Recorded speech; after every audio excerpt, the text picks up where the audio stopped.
আসসালামু আলাইকুম রহমতুল্লাহি ওয়া বারাকাতুহু। দেখো, প্রথম প্রশ্ন আমাদের আছে হলো কোনটি পূর্ণাঙ্গ জীবন ব্যবস্থার নাম? ঈমান, ইসলাম, আকাইদ ও তাওহীদ এর মধ্যে পূর্ণাঙ্গ জীবন ব্যবস্থার নাম কোনটা? আমরা জানি পূর্ণাঙ্গ জীবন ব্যবস্থার নাম ঈমান না, আকাইদ না, তাওহীদও না। তাহলে পূর্ণাঙ্গ জীবন ব্যবস্থার নাম হলো ইসলাম। 2 নম্বরে, আকাইদ বলতে কি বোঝো? আকাইদ বলতে আমরা কি বুঝি? বিশ্বাসমালা, নৈতিক জীবন, জীবন ব্যবস্থা, আল্লাহর দিন। আকাইদ শব্দটা আকিদা শব্দের বহু বচন। আকিদা মানে বিশ্বাস আর আকাইদ মানে বিশ্বাসমালা। সুতরাং এই প্রশ্নের উত্তর হবে ক, বিশ্বাসমালা। 3 নম্বরে, আকাইদ শব্দের অর্থ কি? আকাইদ শব্দের অর্থ আমরা আগের প্রশ্নেই বলে আসছি, বিশ্বাসমালা। ইসলামী বিশ্বাসের মূল ভিত্তি কি?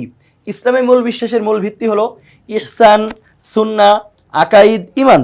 ইসলামী বিশ্বাসের মূল ভিত্তি হলো আকাইদ। এরপরে 5 নম্বর প্রশ্ন হলো ইসলামের বিশ্বাসগত দিকের নামই হলো আকাইদ, ঈমান, তাওহীদ, ইবাদত। আমরা জানি ঈমান, তাওহীদ বা ইবাদত এগুলো ইসলামের বিশ্বাসগত দিকের নাম না। ইসলামের বিশ্বাসগত দিকের নাম হলো আকাইদ। আকাইদের প্রয়োগিক দিক হচ্ছে জান্নাত, জাহান্নাম, নামাজ, রোজা, নবী রাসূল, ফেরেশতা বা পরকাল। আকাইদের প্রয়োগগত দিক হলো নামাজ এবং রোজা। এটা হলো প্রয়োগগত দিক। আকাইদের আচরণগত দিক আলোচিত হয় হজ, যাকাত, নবী রাসূল, ফেরেশতা, জান্নাত, জাহান্নাম। কোনটার মধ্যে আকাইদের প্রয়োগগত দিক আলোচিত হয়? আমরা জানি আকাইদের প্রয়োগগত দিক এখানে যেগুলো উল্লেখ করা আছে এর মধ্যে আলোচিত হয় হলো হজ এবং যাকাতের মধ্যে। 8 নম্বর প্রশ্নে আমরা দেখছি ইসলামের প্রয়োগক দিক হচ্ছে তাওহীদ, আকাইদ, ইবাদত এবং ঈমান। এর মধ্যে ইসলামের প্রয়োগক দিক কোনটি? অবশ্যই ইসলামের প্রয়োগক দিক হচ্ছে। এরপরে আমাদের 9 নম্বর প্রশ্ন হলো আকাইদের বিষয়গুলোর উপর বিশ্বাসের মাধ্যমে মানুষ কোনটিতে প্রবেশ করতে পারে? ঈমানে প্রবেশ করতে পারে, রিসালাতে, ইসলামে নাকি নবুয়তে? কোনটাতে প্রবেশ করতে পারে? আমরা জানি আকাইদ বিশ্বাস করার পরে মানুষ যেটাতে প্রবেশ করতে পারে সেটা হলো ইসলাম। 10 নম্বর, আকাইদের বিষয়গুলোর উপর বিশ্বাসের মাধ্যমে মানুষ মুমিন হয়, মুসলিম হয়, মুত্তাকি হয়, ইসলামে প্রবেশ করে। কোনটা উত্তর হবে? এটার উত্তর হবে মানুষ ইসলামে প্রবেশ করে। এরপরে 11 নম্বর দেখো, মিস্টার জামাল ইসলামের বিধিবিধানগুলো সঠিকভাবে পালন করেন। তার এ ধরনের কর্মকাণ্ড হচ্ছে ইসলামের বিশ্বাসগত দিক, আচরণগত দিক, প্রয়োগক দিক। কোনটি? বিধিবিধানগুলো যেহেতু সে সঠিকভাবে পালন করছে সুতরাং 3টাই উত্তর সঠিক। সুতরাং এই প্রশ্নের উত্তর আমাদের হবে ঘ। 12 নম্বর প্রশ্ন, আরিফ ইসলামের বিধানগুলো সঠিকভাবে পালন করেন, তার কাজে কি প্রকাশ পায়? আরিফের কাজে, যেহেতু তিনি ইসলাম সঠিকভাবে পালন করেন, তার কাজে প্রকাশ পায় বিশ্বাস, স্বীকৃতি নাকি প্রয়োগ? কোনটা? এই প্রশ্নের উত্তরে আমাদের সবগুলোই সঠিক। সুতরাং এইটার সঠিক উত্তর ঘ। 13 নম্বর প্রশ্ন, ঈমান শব্দটির মূল ধাতু কোনটি?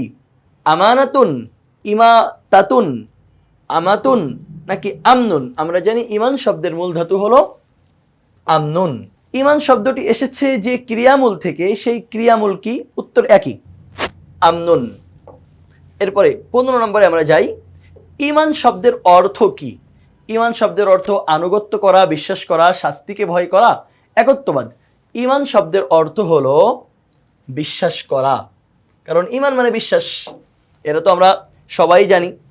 ইসলামের মূল বিষয়গুলোর প্রতি আন্তরিক বিশ্বাস, মৌখিক স্বীকৃতি ও তদানুযায়ী আমলের নাম ঈমান, আকাইদ, ইসলাম, তাওহীদ। এর সবগুলো আন্তরিক বিশ্বাস, মৌখিক স্বীকৃতি এবং সেই অনুযায়ী আমল, এটাকে বলে হলো ঈমান। ইসলামের মৌলিক বিষয়গুলোর প্রতি দৃঢ় বিশ্বাসকে কি বলে? তাওহীদ, রিসালাত অথবা আকাইদ বলে না, বরং ইসলামের মৌলিক বিষয়গুলোর প্রতি বিশ্বাসকে বলা হয় ঈমান। ইসলামের মৌলিক বিষয়গুলোর প্রতি পূর্ণ বিশ্বাসকে কি বলে? ইসলামের মৌলিক বিষয়গুলোর প্রতি পূর্ণ বিশ্বাসকে তাকওয়া বলা হয় না, আখলাকও বলা হয় না, ইসলামও বলা হয় না, বরং বলা হয় ঈমান। মুখ, অন্তর ও কর্মের মাধ্যমে শরীয়তের কার্য সম্পাদনের নামই হলো ঈমান, আকাইদ, আখলাক নাকি ইহসান? এই প্রশ্নের উত্তর হলো ঈমান। কিসের মাধ্যমে ঈমানের বহিঃপ্রকাশ ঘটে? ইসলামের মাধ্যমে, সালাতের মাধ্যমে, যাকাতের মাধ্যমে নাকি হজের মাধ্যমে? কিসের মাধ্যমে? ঈমানের প্রকাশটা মূলত প্রথমত হয় ইসলামে প্রবেশ করার মাধ্যমে। ইসলাম কিসের বহিঃপ্রকাশ? আখলাকের, দ্বীনের, ঈমানের নাকি আমলের? আমরা এই প্রশ্নের উত্তর এর উল্টাভাবে আগে পড়ে আসছি, এখন নতুনভাবে পড়ছি। এই প্রশ্নের উত্তর হলো ঈমানের। গ সঠিক। ইসলাম হলো ইমানের মূল শাখা, বহির্প্রকাশ নাকি অভ্যন্তরীণ? ইসলাম হলো ইমানের বহির্প্রকাশ, গ সঠিক। ইমানের মূল বিষয় কয়টি? 3টি, 4টি, 5টি নাকি 7টি? ইমানের মূল বিষয় হলো 7টি, কারণ আমরা জানি 7টা বিষয়ের উপরে একজন মুসলিমকে বিশ্বাস করতে হয়। ইসলামের সর্বপ্রথম ও সর্বপ্রধান বিষয় হলো আল্লাহর প্রতি বিশ্বাস, রিসালাতের প্রতি বিশ্বাস, পরকালের প্রতি বিশ্বাস, তাকদীরের প্রতি বিশ্বাস। কোনটা সঠিক? অবশ্যই ইসলামের সর্বপ্রথম ও সর্বপ্রধান বিষয় হলো আল্লাহর প্রতি বিশ্বাস। ইমানের মূল কি? তাওহীদ, কোরআন, হাদিস নাকি ইজমা? ইমানের মূল হলো তাওহীদ, অর্থাৎ আল্লাহকে এক বলে বিশ্বাস করা, একত্ববাদ। ফেরেশতা কিসের তৈরি? আগুনের, মাটির, নূরের নাকি রূপার? ফেরেশতা অবশ্যই নূরের তৈরি, সুতরাং গ নম্বর উত্তর এখানে সঠিক। আল্লাহ তাআলার কোন সৃষ্টি নারীও নন পুরুষও নন? মানুষ নারী পুরুষ হয়, জিন নারী পুরুষ হয়, ফেরেশতা নারী পুরুষ কোনোটাই হয় না, উদ্ভিদ এটা তো আলাদা কথাই। তাহলে আল্লাহ তাআলার যেই সৃষ্টি নারীও না পুরুষও না, সেই সৃষ্টির নাম হলো ফেরেশতা, গ নম্বর উত্তর সঠিক। আল্লাহর প্রতি অনুরাগ সৃষ্টি করে কিসে? তাওহীদ, ইমান, ইসলাম নাকি রিসালাত? আল্লাহর প্রতি আগ্রহ সৃষ্টি করে আমাদের, সেটা হলো ইমান। ইমানের সুফল লাভের জন্য প্রয়োজন চরিত্র গঠন, ইসলামের অনুসরণ, গরিব দুঃখীদের সাহায্য, জনসেবা। ইমানের সুফল লাভের জন্য ইসলামের অনুসরণ প্রয়োজন। রহিমা পূর্ণ মুসলমান হতে চাই, এজন্য তার করণীয় হলো ইসলামের মূল বিষয়গুলোর প্রতি আন্তরিক বিশ্বাস স্থাপন, মৌখিক স্বীকৃতি, বিশ্বাস ও স্বীকৃতি অনুযায়ী আমল করা। তোমরা জানো ইমানের জন্য এই 3টাই জরুরি, সুতরাং এই প্রশ্নের উত্তর হবে ঘ। নিচের উদ্দীপকটি পড়ে 31 নম্বর প্রশ্নের উত্তর দাও। এখানে দেখো একটা ছক আঁকানো আছে, যেখানে একটা প্রশ্নবোধক চিহ্ন প্রথমে দেওয়া আছে, নিচে দেওয়া আছে আন্তরিক বিশ্বাস, মৌখিক স্বীকৃতি, বাস্তব আমল। চিহ্নিত স্থানে কোনটি বসবে?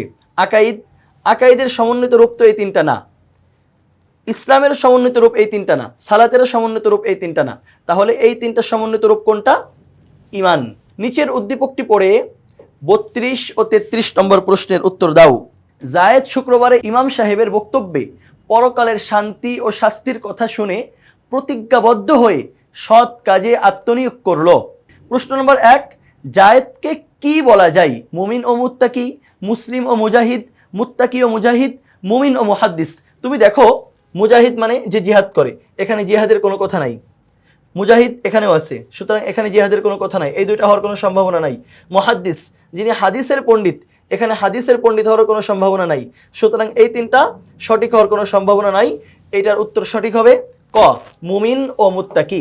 এরপরে জায়েদের সিদ্ধান্ত গ্রহণের ফলে সে লাভ করবে আল্লাহর নৈকট্য, পরকালীন মুক্তি, ইহকালীন শান্তি। জায়েদের এই সিদ্ধান্তে সে কোনটা লাভ করবে? এসে আল্লাহর নৈকট্যও লাভ করবে, পরকালীন মুক্তিও লাভ করবে, ইহকালীন শান্তিও লাভ করবে, 3টাই পাবে। সুতরাং এই প্রশ্নের উত্তর হলো ঘ। নিচের উদ্দীপকটি পড়ে 34 ও 35 নম্বর প্রশ্নের উত্তর দাও। জিজ্ঞাসা চিহ্ন দেওয়া আছে, এরপরে প্রশ্ন করা হয়েছে আন্তরিক বিশ্বাস, মৌখিক স্বীকৃতি, বাস্তব আমল। এটা দেওয়ার পরে প্রশ্ন করা হলো উদ্দীপকে চিহ্নিত স্থানে কি বসবে? ইমান, যাকাত, সওম, সালাত। চিহ্নিত স্থানে যেটা বসবে সেটা হলো ইমান।